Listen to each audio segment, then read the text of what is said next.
Nous sommes honorés de votre présence parmi nous parce que vous allez aujourd'hui connaître les niveaux d'exécution de notre projet.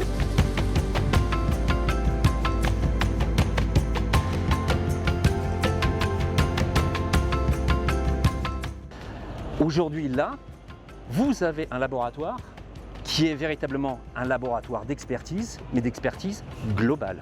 Vous n'avez aucun laboratoire, à ma connaissance, et dans toute la sous-région, il n'y a aucun laboratoire équipé comme ça. Je dirais même plus. Aujourd'hui, vous allez être le seul laboratoire du continent africain à être équipé notamment avec certaines technologies comme par exemple l'ICP-MS ablation laser.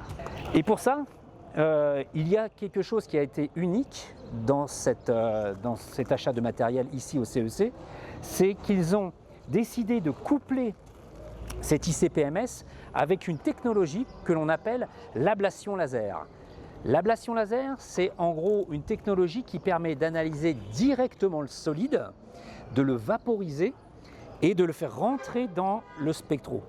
Cette technique est exceptionnelle dans le sens où elle peut permettre d'analyser et de chercher tous les éléments présents, de faire un mapping de cet échantillon en gros. Donc c'est on va dire un honneur, c'est vraiment un travail des titans qui est abattu ici et donc nous ne pouvons que féliciter toute l'équipe dirigeante et managériale du CEC car tout cela remplit la demande et même la vision du chef de l'État qui, après avoir visité Moussompo, avait recommandé que le CEC multiplie et mette en place d'autres laboratoires. Ce qui permet aujourd'hui au CEC de pouvoir réellement avoir un œil, on peut dire, du sphinx pour aller rechercher tout ce qui peut sortir du Congo du point de vue de tous les produits marchands miniers qui quittent la RDC. Ce laboratoire national de Lubumbashi, c'est une recommandation de son Excellence, Monsieur le Président de la République.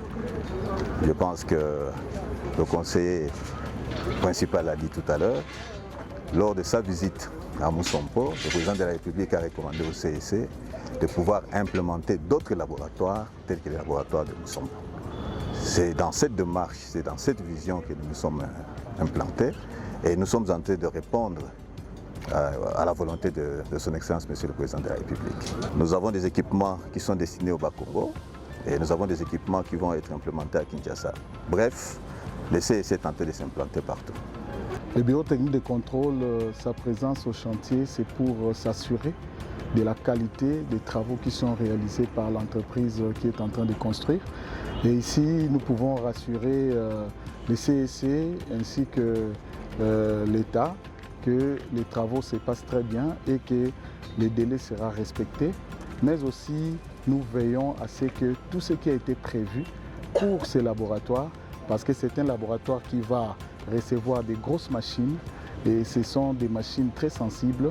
Donc tout dépend aussi de la rigueur que nous mettons dans la construction de ces bâtiments.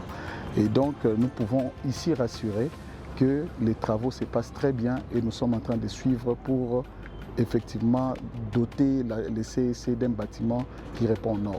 Merci beaucoup.